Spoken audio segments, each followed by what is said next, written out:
Kailangan pa ng kasigod na siguro. Happy Sabbath day sa kanan. Hindi kasi mo tapalin ang Diyos malipay nga nata. Saradarik. Ang Diyos malipay nga nata karon atong gipili si Lord mauna sa atong mga kinabuhi. So, managiging ko rin nga seek ye first the kingdom of God and His righteousness, and all these things shall be added unto us. Kaya karon, daghan kayo at sahay si Lord, second option na lang sa atong mga kinabuhi. So, atong ngayaging simana, ang nakalantaw ko sa kuwan, sa social media ikoon, warning ko ni sa tuwa, grabe ang social media ko ng China ikoon. Kaya nga naman ang pag-quest nila sa kamatuoran sa Bible. Kita nga mga kuhan ampong na sa pagpangalagad sa Ginoo. Kabulutaw sa nasulod sa kuhan sa Ten Commandments sa Biblia, kung na may matuoy sa na kabulutaw na di man ay tinuod. Amen, Lord. Maka-identify ba tayo soon nga gitwes na siya nga kuhan? May maka-familiar ta sa kuhan igsoon. Ang kwenta ni kita karon kinahanglan kay tas dinha sa Ginoo. Amen. Willing ba ta na mo take a rest? Mudawat sa tawag sa Ginoo. Amen. Mubuhat ta. Kaya kung sa na lang atong next generation son, magkung sa na lang atong mga kanakan, kung dili nato sila madala din sa balay kalangkuan. Dili nato sila matuluan. Dili nato sila kuaning suod, mag-iyahan sa saktong madalan. Kaya kada sila, o pangutano na sila, basin mo sila kabalo. Kaya naman, wala akong tutuluan sa mama, wala akong tutuluan sa papa, wala akong tutuluan sa suod. Basin, paninglantay suod. Ay, di lang, nakuan. Kuan dito sa kuan, akong video yung suod, dini sa Juan 8, 3 padulong sa 11. Kung sa may naadin nga yung suod, kato si Jesus, gidalaan siya o katungkwan, babae nga mananampaw, kung tinda ako sa iksoon, gignan siya nga sa malaod ni Moises, kinanglan nga, batuon ni siya. Pero sa may gingon ni Kwan, ni Jesus, kung isa kong may salang, makoy mo una pagbato. O ang mga Kwan tao, nawala, italikod sila. Kaya naman, usapot sila nga, mga kasala iksoon. Ang Kwan din na, giusabi na sa koalisyon sa China kanang si Jesus kano may undang nga ni bato sa itong bae nga nakuha pa itong makakasasala igsuon mananampaw nga babae. Muna ilang gitwes ang koalisyon. Usa pa ang Ten Commandments. Ilang gitwes igsuon.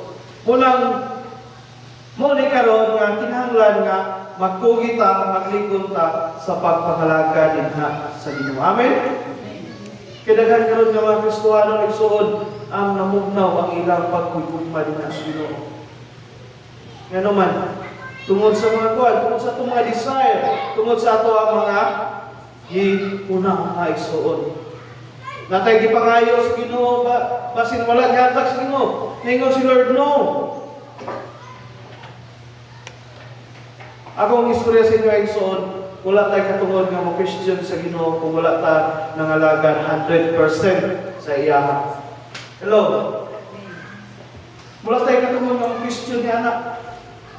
May ngunta Lord, anong ni Lord? Anong ni Lord? Pero ang atong tayo din haganin sa Ginoo, gamay kayo. Muna, this is the time so nga tarungo na to ang ato ang pagpangalagad sa Ginoo. Kapag ito sa kakuan igsoon sa ka vlog nga dito daw sa kuan sa China siguro gyapon to. Dito kuno sa impierno, grabe ka kuno. Naligo sila sa kuan nga swimming pool nga kalayo, grabe effects igsoon. Amen. Nindot kuno pero ang kuan gingon na sa Biblia tormented day and night kung nata dito. Pero kani nga kuan igsoon, grabe ang kuan pagtuwes nila sa kamatuoran. Muna kinahanglan nga ato pagpangalagad dinha sa Ginoo lig-uno nato. Kaya wala ta kabalo sa mga adlaw igsoon.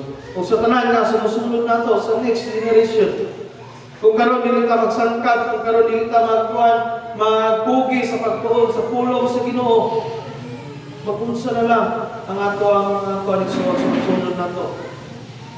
Ang ilang nakita sa ato karon, ilan ang buhaton sa sunod nga henerasyon. Uto ba ta na igsoon? Kung nagsigit ang kahupog na, nagsigit ang pamadlong sa Ginoo, sunon na sa atong mga sumusunod, ilabi na ang atong mga kaanakan. Kung wala ka ng alagad karon ni seryoso, sunon usab na sa atong mga kaanakan. Wala na panahon karon nga magkaantay suod, wala na panahon karon nga init-init kung nabunaw atong pagpamalagad.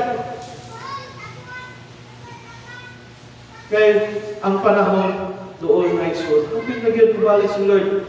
This is a sign suod, so warning sa tanan nga mga Kristohanon. Muna magsigay ta din sa pagkampo, iyan po na ito itong mga kaisunan. Daghan kayang nabuno na sa pagpangalaga ni suod. Amen? Daghan kayo, sa tayo nga kinanglan nga magligon ta. Bisan sa itong kuwan, sa akuha sa usahay, makuhan ko rin na sa Ginoo. Tungkol sa kabisi sa pagkinabuhian ni Soon, pero dili kita magpakawalag pag-asa ni sa Ginoo. Di ta magpakawalag time sa Ginoo Soon. Amen? Short na itong time, short na itong life din sa kuwan. Sa kalimutan, life is too short. Kung para na ito dito sa eternal life ni Soon. Ang kaning video isuod ilang ipakita dito sa impierno, grabe, naligo sila. But swimming pool ba? Dahil pag i-fix kayo, marami po glaba isuod. Yan, nice to know, enjoy. Sabi ka rin, hindi natin matuluan ang next generation isuod. Kaya, okay na dili mga lagad, kaya enjoy man ko sa kwan. Enjoy sa impierno.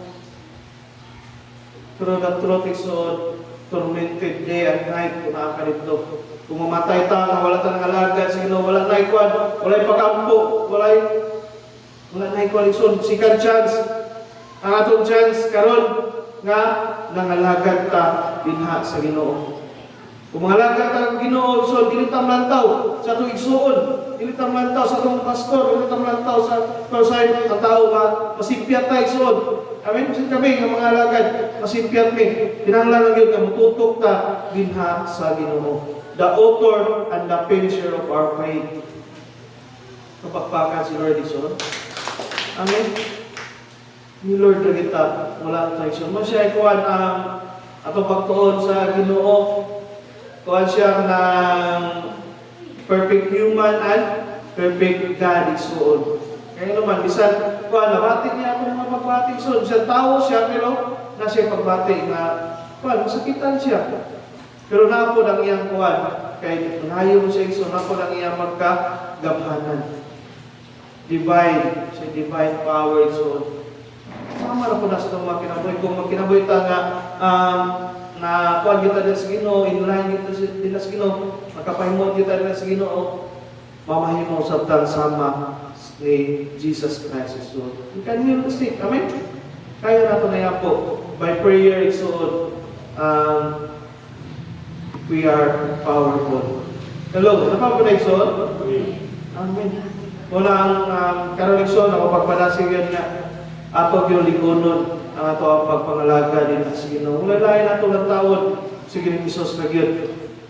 O sa may mga kasinatian ato karon, sa may mga pagsulay nga ato, nagiyan karon, giyagiyan ko sa Ginoo. Amen? Atong palandungan, wala kita katunga, sa giyagiyan sa Ginoo. Ang kunya 48 stripes, 48 nga panlabod, igsoon kinulabod sa mad, dili na naingon nga mapangos, nagasgas ato ng sa pagtuon igsoon sa Biblia, mga experts sa Bible igsoon, pagtuon nga ng labod, lanlum kay nga sa mad. Nga nang ko ni Jesus, usana ang atong sala, usana ang atong mga balatian. Una, di ba tayo maamis sa Ginoo igsoon? Dili ba tayo hatag sa tibuok na itong kinabuhi nga sa Diyos? Tungod sa grasya na luwas ta. Libre, walay bayan isuod. Mo na ako seryoso si Lord. Sa nakuha ko isuod kay gamay kita kanung sa mensahe isuod. Pero I hope and pray na ato ma-share nato ang pulong sa Ginoo. In this last days isuod, kinahanglan gyud ang atong mga kanangkan, ato gyud ikuan matuto dinha sa pulong sa Ginoo. Ato gyud ikuan ihatag gyud nato ang tanan ng pagtudlo. Kay basin wala na tay suod, wala na yung tudlo nila. O sa diha katong natudlo nato nga ilang nadungkan nga kung wala na tay suod, ilang mapadayon namin. Ingon ang pulong sa Ginoo, train up at side, the way should go. Kung ko siya, dili siya mubiya niya na. Mo nang kuagyod pag mata na to, pag katulog, before ta matulog, ato i-nurture ato mga kuad, mga kanakad dinha sa pagpangalagad. Kinahanglan nga household salvation suod. Amen. Upakpakan si Lord, indot kay si Lord ito.